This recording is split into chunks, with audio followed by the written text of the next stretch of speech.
Welcome to Jesus On, a look at today's issues from an eternal perspective.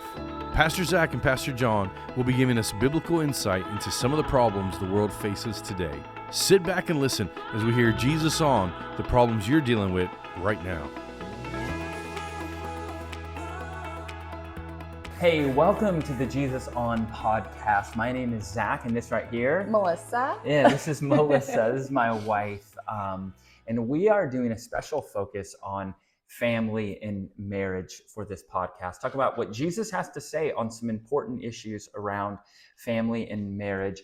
And one of the things that we've been circling around is the fact that in a research study, it's found that 75% of kids who grow up in the church leave the church between the ages of 19 and 29, but 25% stay in the church. And there's 5 unique characteristics or habits that consist among the 25% that stay. And we wanted to talk about each of those 5. And one of those 5 is that those who stayed in the church after they graduated from high school, what they had was at least one spiritual adult in their life that was not mom or dad. A mentor of sorts, spiritual mentor. So Melissa, when I think about this, Jesus talking about this, I think of Jesus calling his 12 disciples. Jesus is the mentor of these 12. To be a disciple is to be a mentee. And so we see this throughout Scripture, where throughout the life and ministry of Jesus, where these 12 disciples are being mentored by Jesus, and Jesus radically changes their lives. And so I think there is just very clear theological grounds for our need to have spiritual mentors in our life. Kind of opening thoughts from your perspective on this. Yeah, well, actually, just this morning as I was praying, praying for the kids in our church. Yeah. That they wouldn't be that statistic. That they would be the statistic of the 25. And praying for the children's ministry and the kids there, that they would have these things that we're talking about. Being a mentor. What first came to my mind is we have a lot of parents, and parents are tired and they are exhausted, and have the energy to invest in another child to help them stay as that 25%, and how important that is. And then just kind of being convicted myself of, am I giving my time to go and be that mentor to another child, or am I using the youth group time or to just give it some alone time? So I was convicted of that this morning. Yeah. Well, I think that there is really 2 sides of this conversation as listeners, and for us as kind of talkers on this is there's the side where, hey, maybe I need to be that mentor to someone who's not my kid. And then there's the side where, wow, we need to position our children in a place where they can have that kind of relationship. I think of when I was a youth pastor, my pastor, Pastor Ken, he was the senior pastor of the church, my boss, he had a son who was in our youth group, and myself and his son were really close. And Pastor Ken, my boss, from time to time, he'd say to me, Zack, I don't know if I should thank you or be annoyed with you, because my son came home last night after a youth group and said, oh, Zack said this and this, and I'm going to start doing it. And Pastor Ken would say, Zack, I've been telling him that for the past 3 years, and it's only until you said it that he's going to somehow do it. And I think that there's just truth to that. Yeah. And I remember that as a kid, where there'd be things that my mom or dad would tell me, and it would go through one ear and out the other. But this adult that I respected, who invested in my life, when they said it, all of a sudden I had ears to hear, and all of a sudden I was going to do it. We just need mentors. God's built us that way. Well, and I think the influence of that can also go the opposite way. If you're putting your kids in circumstances where they're getting unwise mentorship. And that's, whether that be at school or sports or coach or so many different things, it has the negative effect. So as parents, providing a place for them to have that spiritual growth through a mentor is very important. Absolutely. I'm glad you brought that up, because this isn't just a conversation about how our kids need mentors. No, it's a conversation about the importance of a godly mentor. So let's talk about different ways we can help our kids be positioned into this. The things that come to mind for me are church. My goodness, church, where they're in children's ministry or they're in youth ministry. I can think in coaching in some places, but we kind of go, I don't know about that, because our daughter, she had a Christian coach. That was great. But our son, he didn't have a Christian coach. And so that was different. Any other ways that you can think of to where, how do we position our kids so that they can receive a spiritual mentor? Well, I think first praying that that would be provided in the church. Praying for, sometimes that maybe that's an aunt or an uncle. If you're not in a, place where you have any other option, maybe it's another family member.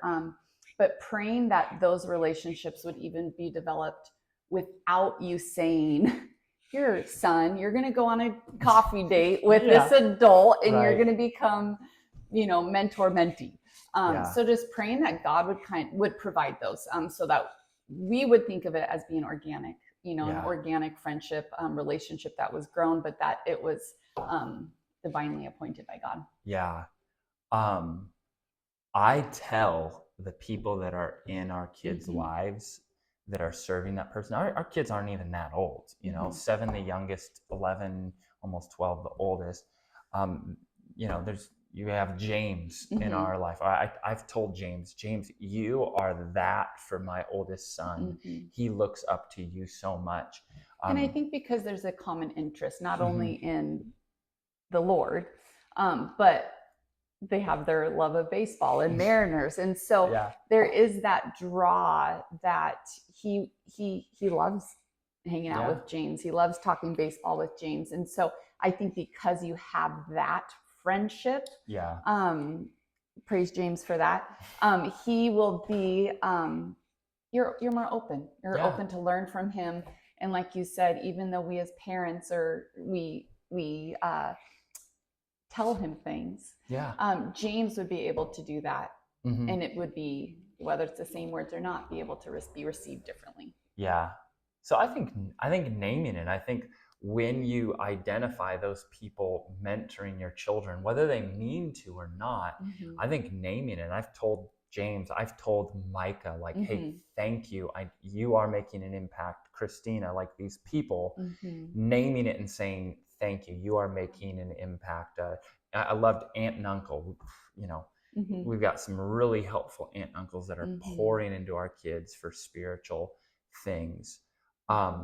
Personally, probably the most significant growth I had spiritually in my 19s, 20, 21 years of age was because of a spiritual mentor. His name is Tim. And he poured into my life, and we're still close, but it was absolutely just life-changing.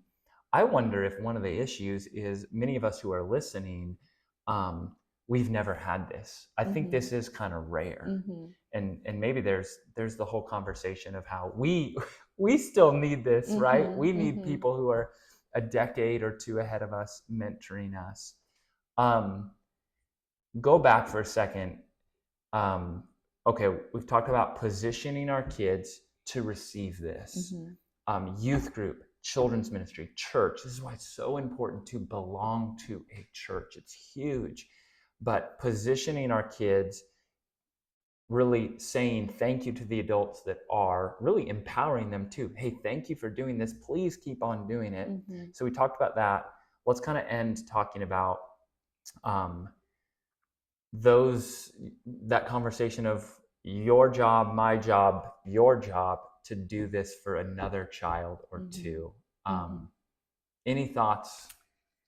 Yeah, I think if you don't necessarily have that child in mind, a great place to get involved is youth group, because there will be plenty there.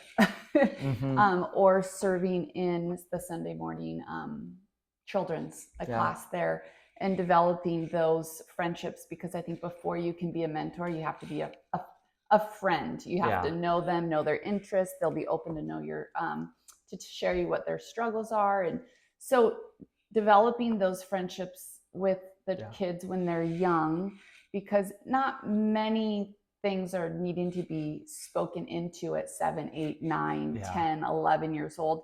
But as they become teenagers, they really do need that. And so having that friendship, building it as they're younger, so that you've developed that when they're older and they're already at that level with you, instead of just going up to a kid at 15 and say, I want to mentor you. Tell me your struggles, I will help. So just getting involved with them, having fun with them, and being present so that they know that you will be there for them. Yeah. And I think just an encouragement, for some of us, we'll never know how great of an impact we make on someone's life if we just invest in them for, a few years, or God willing, a decade or so. I just had a youth student come to our church that I hadn't seen in 10 years. And for him to just, God allowed me to make an impact on his life, so much so that he came back to the church. And man, we can really make an impact this way. And so, I think application wise is, one, first and foremost, position your kids so that they can be mentored by someone spiritually. Encourage the adult when you see it and just say, thank you, I see what you're doing. Please continue to lean into that, and anything I can do to support, let me know. Do that. And then on the other side is be a mentor to someone else. Be a mentor to someone else. And maybe it's even, you might need a mentor too. So find it. So I hope that's an encouragement to you, and I hope that it blesses you. And thanks for joining.